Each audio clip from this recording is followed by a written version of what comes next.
जाओ पुत्र। शंख तो आपको नहीं मिलेगा मामा जी।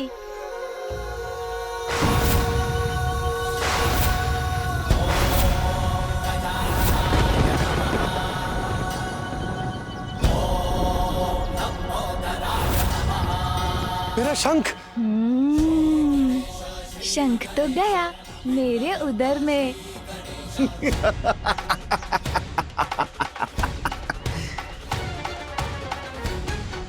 पुत्र, इतना विशाल शंख तुमने निगल लिया, अब मैं क्या करूंगी? ऐसे तो इसकी श्वास बाधित होकर रुक जाएगी। अब मैं क्या करूं? माँ तो चिंतित हो उठी। आप अत्यधिक चिंता मत कीजिए माँ।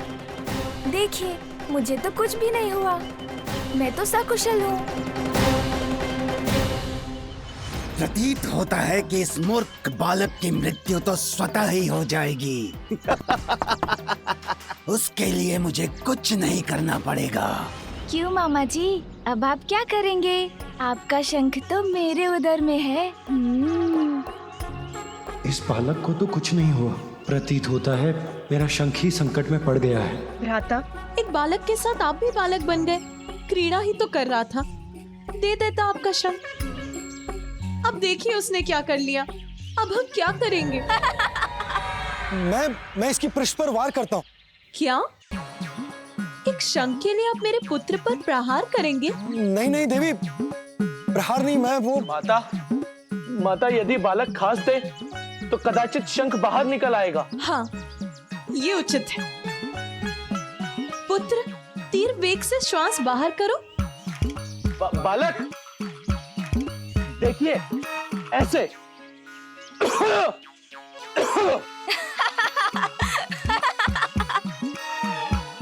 नंदी, इससे भी उत्तम उपाय है मेरे पास। यदि इस बालक को वमन करा दे तो शीघ्र अतिशीघ्र शंख बाहर आ जाएगा।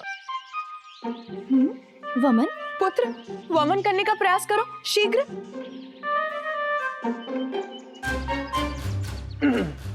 बालक देखिए, इस प्रकार।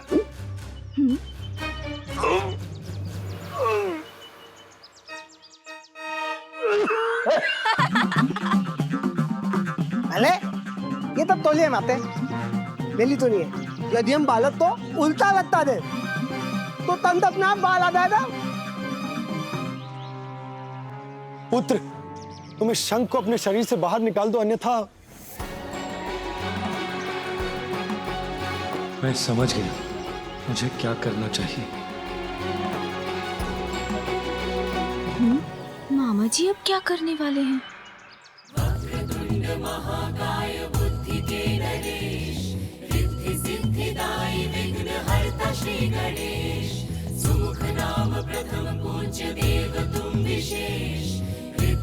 ये क्या प्रभु? जग को जो पाले, जो सबको तारे, आज विवश पार्वती सुत से हारे। उठक बैठक सुमुख सम करते हरि, मुदित देव देवी गण देखे सभी।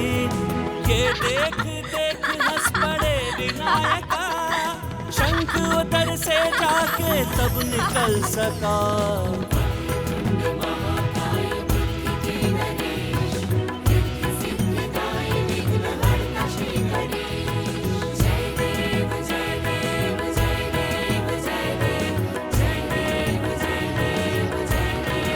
मेरा शंख। सब कुशल तो है, कोई अहित तो नहीं हुआ ना? नहीं माँ।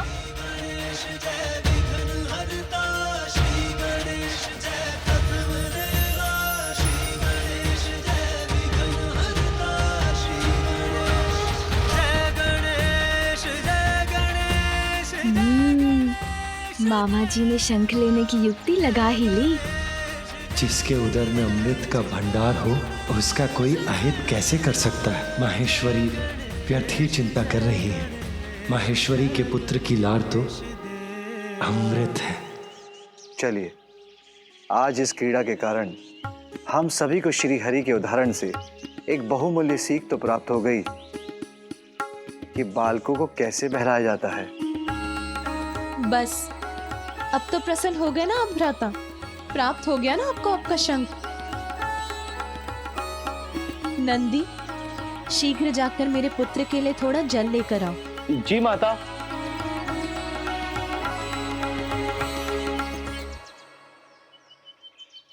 कितना आनंद आया ना मामा जी। मुझे तो आपका शंख बहुत भा गया। मैं फिर आपके पास आऊंगा ना तो पुनः उससे क्रीड़ा करूंगा।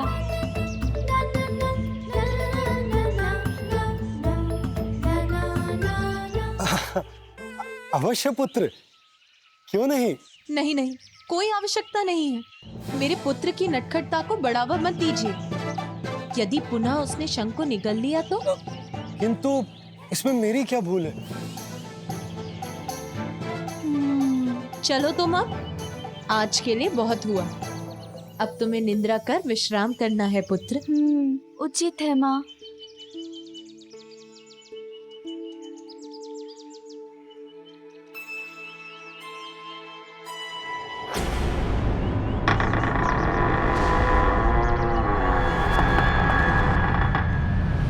बालक को मनाया जाता है, ये मानती हूँ मैं, किंतु भ्राता श्रीहरि तो अपने भांजे के साथ स्वयं ही बालक बन गए।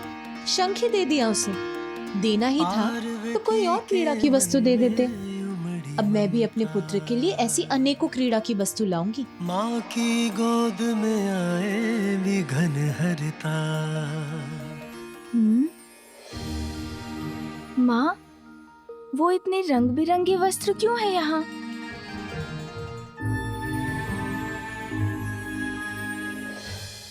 पुत्र, वो सभी वस्त्र तुम्हारे लिए तुम्हारी बुआ लेकर आई है। बुआ? हाँ पुत्र, देवी सरस्वती तुम्हारे पिता की बहन है, इसीलिए वो तुम्हारी बुआ हुई। और उनके स्वामी ब्रह्मदेव तुम्हारे फूफा जी। माँ, अर्थात हमारे और भी संबंधी हैं? हाँ पुत्र, और भी संबंधी है हमारे। चलो अब सो जाओ।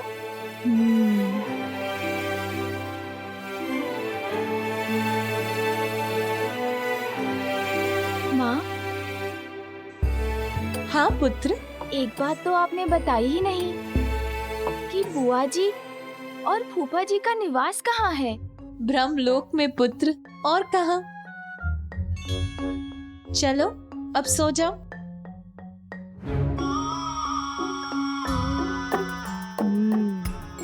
अच्छा, ब्रह्मलोक, वहाँ भी मुझे जाना ही होगा।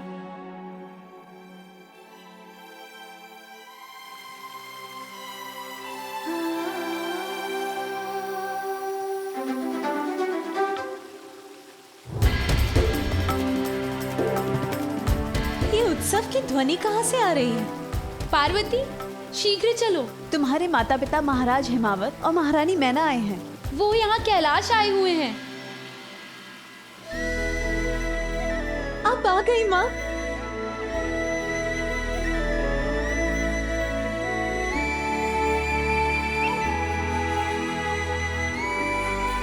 प्रणाम पिताश्री। मैं तो तुम्हें ही देखने आई हूँ पुत्री, और यहाँ आकर सब देख ही लिया। मैं कुछ नहीं बोलूंगी, किंतु दिखाई तो सब दे ही रहा है ना। जमाई जी तो अपने ध्यान में ही लीन रहते हैं, और सांसारिक कार्यों में कहाँ उन्हें आज तक कोई रुचि रही है। और यहाँ का सारा कार्यभार हमारी पुत्री पर ही तो आ पड़ा है। नहीं माँ। हाँ हाँ, समझ गई मैं कुछ नहीं बोलूंगी। नाती के जन्म की सर्वाधिक प्रसन्नता उसकी नानी को ही होती है, फिर मैं और प्रतीक्षा कैसे कर सकती थी। आइए माँ।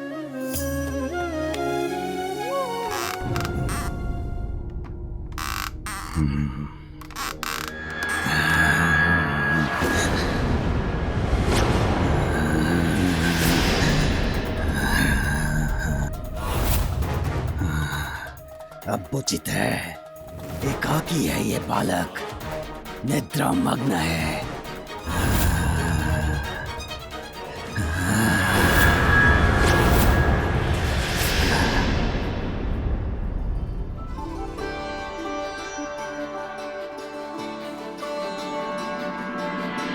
मैं कुछ नहीं बोलूंगी, किंतु पुत्री मुझे ये तो बताओ कि मेरा नाती है कहाँ?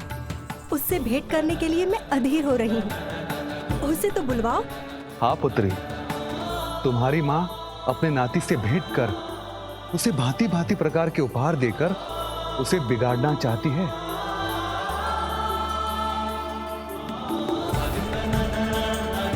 जया, विजया, मेरे पुत्र को शीघ्र यहाँ लेकर आओ।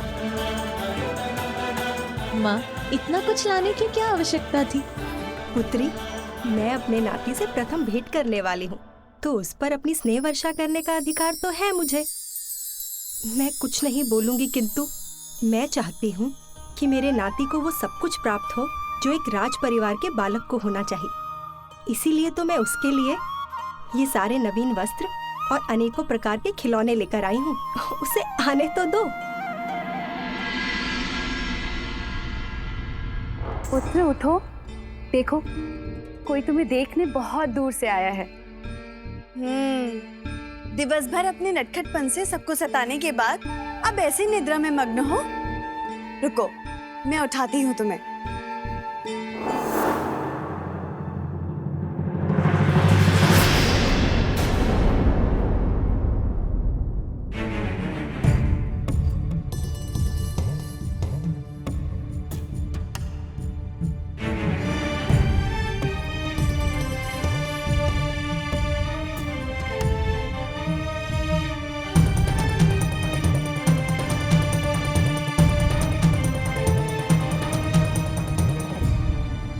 जया, विजया, मेरा पुत्र कहाँ है?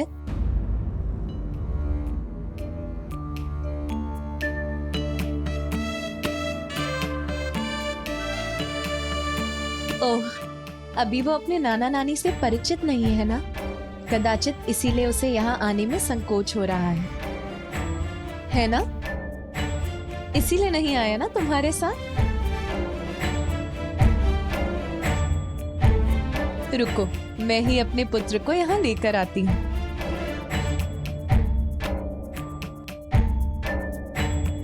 किंतु पार्वती,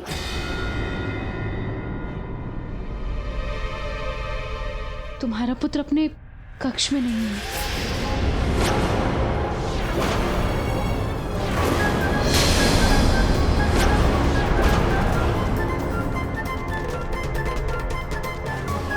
और हमने उसे संपूर्ण भवन में ढूंढ लिया, किंतु वो कहीं भी नहीं है।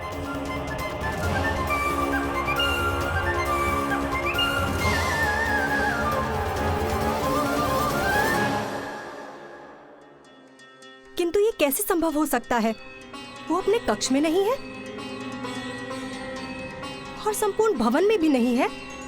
इतना छोटा बालक कहाँ जा सकता है फिर?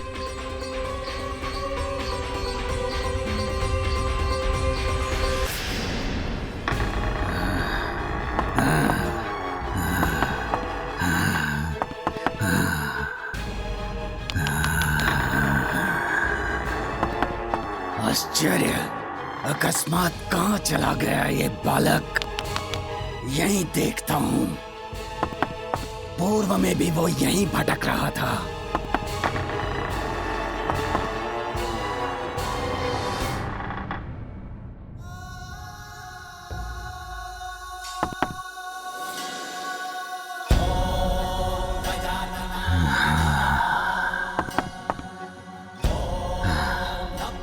मुझे तुम्हें बाहर लाने की आवश्यकता ही नहीं पड़ी बालक। अरे वाह, ये तो स्वयं मेरे जाल में आ फंसा। टक टका टक टक। तुम तो स्वयं मृत्यु की ओर खींचे चले आए। आओ बालक आओ, और अपने कौल के हाथों में समा जाओ। टक टका टक टक।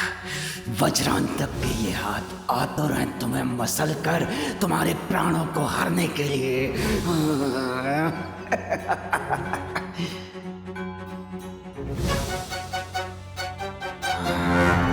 थोड़ा और निकट आओ, आ जाओ बालक।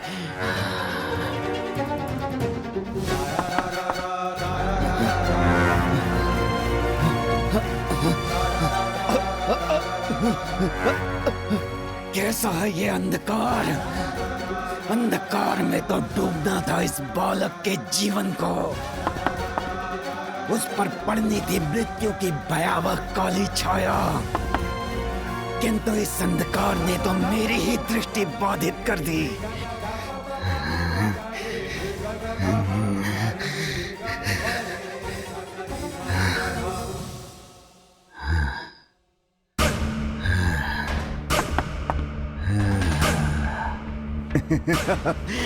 छट गया अंधकार, स्पष्ट हुई मेरी दृष्टि। टक टका टक टक।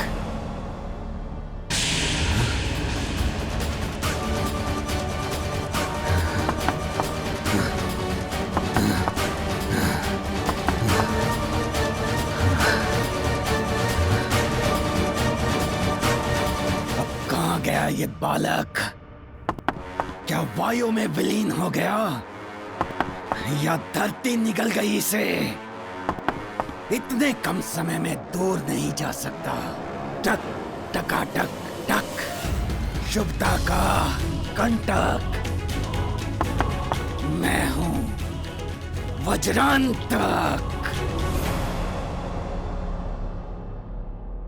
ब्रह्मदेव, प्रतीत होता है कि आपकी बुद्धि आपका साथ छोड़ चुकी है। यदि मैं चाहूं तो इसी क्षण आप दोनों का अंत कर सकता हूं, ब्रह्मलोक को नष्ट कर सकता हूं। आज स्वयं सृष्टि के रचयिता को कौन सी चिंता सता रही है? आप इतने विचलित क्यों हैं स्वामी? कि ध्यान से ही आपका मन भटक रहा है? आपका अशांत मन तो सृष्टि को अस्थिर कर उसके लिए संकट उत्पन्न कर सकता है। आप सत्य कह रही हैं देवी, मेरा मन बहुत अशांत है, किंतु कुछ मत कहिए स्वामी, क्योंकि आपके अशांत मन को शांत करेंगे मेरी वीणा के स्वर।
पुत्र तुम देखिए स्वामी, हमसे भेंट करने के लिए कौन आए हैं? स्वयं पार्वती नंदन। प्रणाम फूफा जी। कल्याण हो पुत्र। प्रणाम बुआ जी। कल्याण हो पुत्र। बुआ जी, कितने मधुर और कितने आनंददायक स्वर है आपकी वीणा के। क्या आप मुझे भी वीणा बजाना सिखा सकती हैं? अवश्य पुत्र।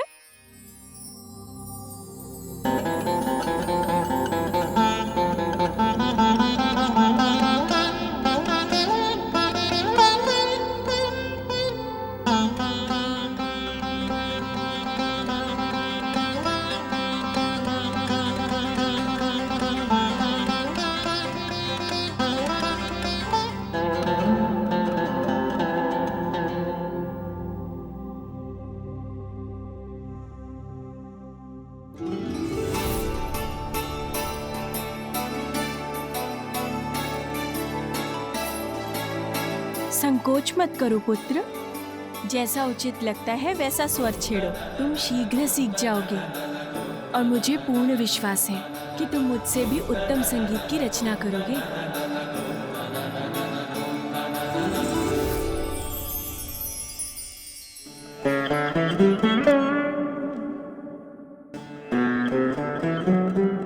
कितना मधुर है इस वीणा का स्वर। मुझे तो बहुत आनंद आ रहा है।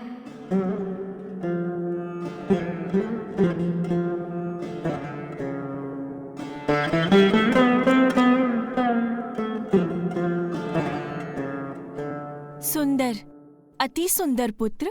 तुम्हें तो संगीत का वरदान प्राप्त है। बुआ जी, वरदान का तो मुझे ज्ञात नहीं, किंतु मुझे आनंद बहुत आ रहा है। मैं आपकी वीणा के तारों पर और सुर छेड़ सकता हूँ क्या? अवश्य। इतना सुंदर संगीत उत्पन्न कर रहे हो तुम, अभी रुक क्यों गए? इसी प्रकार से बजाते रहो और आनंद आएगा तुम्हें। बजाओ।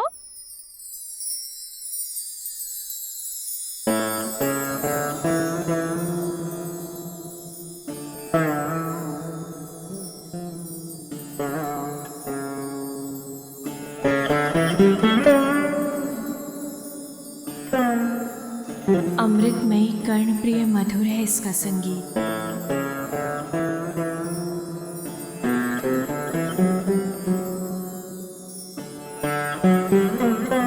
अद्भुत, असाधारण, अवश्य किसी दिव्य शक्ति का प्रतिरूप है ये बालक।